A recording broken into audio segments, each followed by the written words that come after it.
ตอนนี้พอครัวกำลังเฮ็ดกินเนาะ กำลังไข่พักอยู่กำลังพักอยู่กำลังพัก เดี๋ยวเอาไว้ลองเอ็นเหมือนกัน นกน้อยนึง วันนี้เราได้นกแม่นกยุงแล้วได้นกย่างอีก พอครัวเฮาทีมงาน มีนกลา ขี้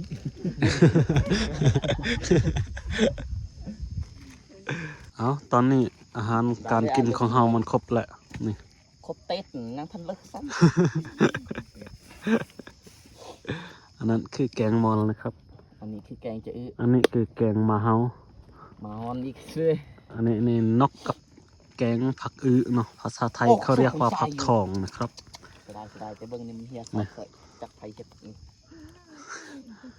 บรรยากาศวางเวงเว้ยกินข้าวนี่ข้าวปลาเอาว่าอะไรใหญ่ฮะกินข้าวก่อนกับโกอีสานพาแดก จงเจนไปต่อยครับผม ขอบคุณครับที่ติดตามบ่ว่าภายในหรือต่างประเทศฮัลโหลต่างประเทศ ก็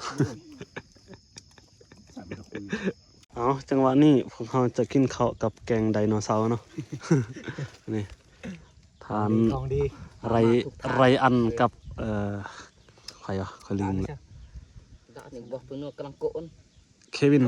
ไรอันกับเควินได้ไปดักซูมโจมตีนกเนาะนกกระจอกเทพ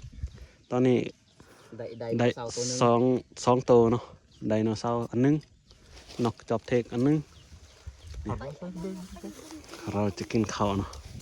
harus begitu ดุเลย นี่เบิ่งอาหารอร่อยแบบ บานๆซื้อ บ้านๆนอก เลย naknya road gitu nah เอาสำนี้ก่อนเราจะกินข้าวอันนี้คือหน่อปึง โดยไอไลน์นอปึ้ง เอานี่เบิ่งอาหารแซ่บๆของพวกเรา มากคือ pet dog agemon นี่นอปึ้งกระนอปึ้งกระ อันนี้คือซีนพานเนาะ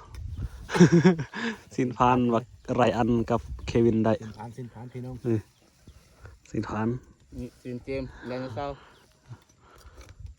หลังจากสองคนไปดักซูมโจมตีพวกมันเนาะก็ได้สองโตะ ตอนนี้มันฮิวจะตายเลย